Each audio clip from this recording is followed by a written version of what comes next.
take that suffering away from someone you love. With no hope left at our first hospital of choice, we regrouped and quickly made the decision to go with another transplant program and start the process all over again in May of 2001. Copies were made of my test results and faxes went back and forth between transplant teams, and luckily I only had to repeat a few more tests to make the process final. As my mother's health was beginning to decline, time was now a factor, and we were elated to be given our second surgery date for a kidney transplant in August of 2001. My mother was admitted the night before, and I walked in as an outpatient on the morning of August 22, 2001. I made a point to quickly ask the surgical nurse what time it was, as the oxygen mask was placed over my mouth and nose.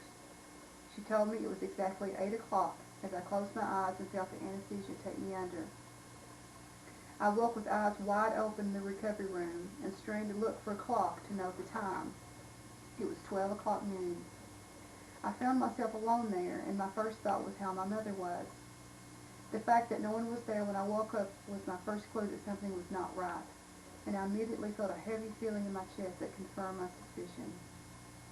I was told that my portion of the transplant went fine, but as my mother was being prepared to receive the kidney, she suddenly became unstable and life-saving efforts were initiated to revive her. This unexpected event caused concern within the transplant team to continue with the transplant.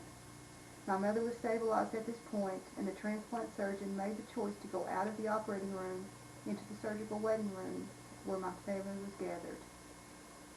The question was put to them as to whether to proceed with the surgery. The surgeon delicately explained that it was possible that my mother could suffer another event like the one that had just occurred and might not survive the surgery itself, and therefore the kidney would not be necessary. They were told that if she didn't completely stabilize by 2 p.m., the transplant may be canceled and my kidney would be preserved for another who needed an organ. There was silence as the words sunk in, and no one knew what to say to the doctor. But it was my oldest brother, Forrest, who chose to speak the first words on behalf of my mother, of me, and of our family. He told the doctor, if there's any way possible, make sure my mother gets this kidney. The surgeon returned to the operating room with this request. By the grace of God and a lot of prayers, my mother did stabilize, and she did receive my kidney. However, the drama that occurred during the surgery made her condition quite critical, and she was placed in the trauma ICU to recover.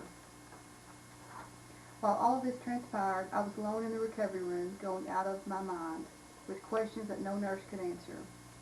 When I was brought to my own room later that afternoon and my family was milling around, I found no one willing to help me tell me truthfully what happened. It was as if they were afraid of my reaction, so they chose to avoid my questions directly. They only spoke in general terms about her condition and would share no specifics, so I knew something had happened. My sister chose to stay with me that evening as I drifted in and out, and my father stayed as close as he was allowed to my mother's side in the ICU.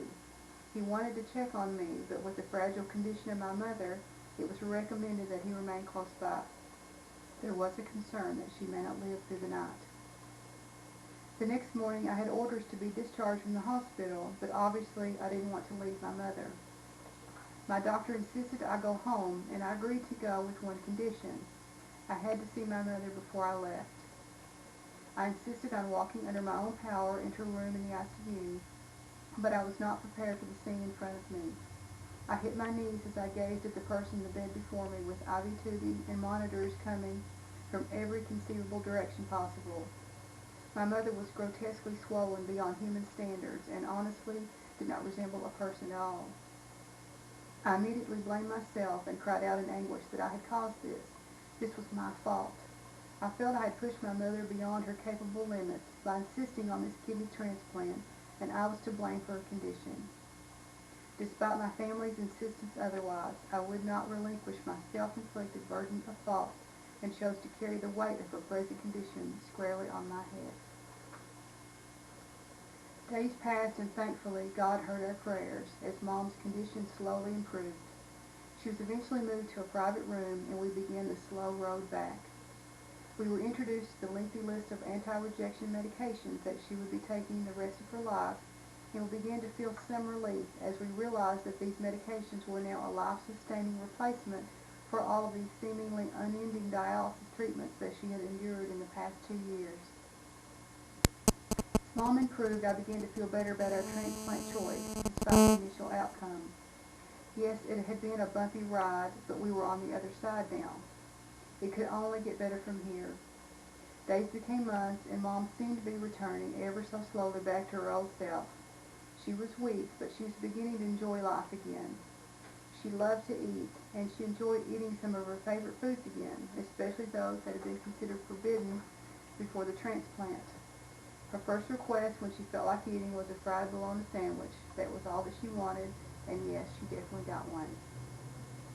We all felt so blessed at seeing Mom's returning health, but during that time, you couldn't have pulled me out of the clouds if you tried. I was simply walking on air every day as I saw my mother truly returning to me. She found pleasure in so many things again, and absolutely adored her beloved grandsons, Daniel, Matthew, Tyler, and Travis. They in turn loved their sweet Nana. We were totally unprepared when on a snowy Saturday afternoon on January 19, 2002, our family bliss came to a screeching halt. At around 5 p.m., my father called me and told me that something was wrong with Mom. He said that he thought she was having a stroke and that I should come as quick as I could. I don't remember hanging up the phone or even the drive, only that I arrived. When I saw my mother, she was lying on the bed in their bedroom. She looked okay, but when she tried to speak to me, no words would come. I could see the confusion and frustration in her voice as she attempted to speak to me. She also couldn't raise her right arm, and I knew then that Dad was right. She was having a stroke. I felt that she understood me, or at least I hoped that she did, as I calmly explained to her that we needed to take her back to the hospital. She nodded in apparent understanding, and without thinking, I asked her, as I usually did in the past, what she wanted me to do with the jewelry she was wearing.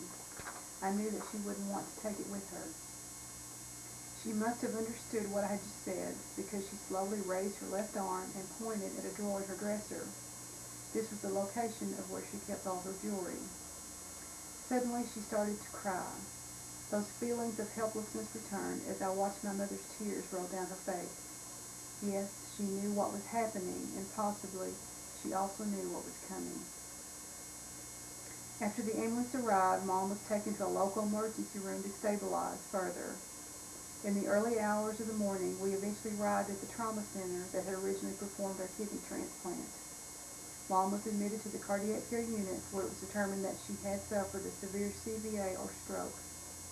The next morning, she underwent more tests, and it was discovered that her heart had suffered irreparable damage, ultimately causing a stroke.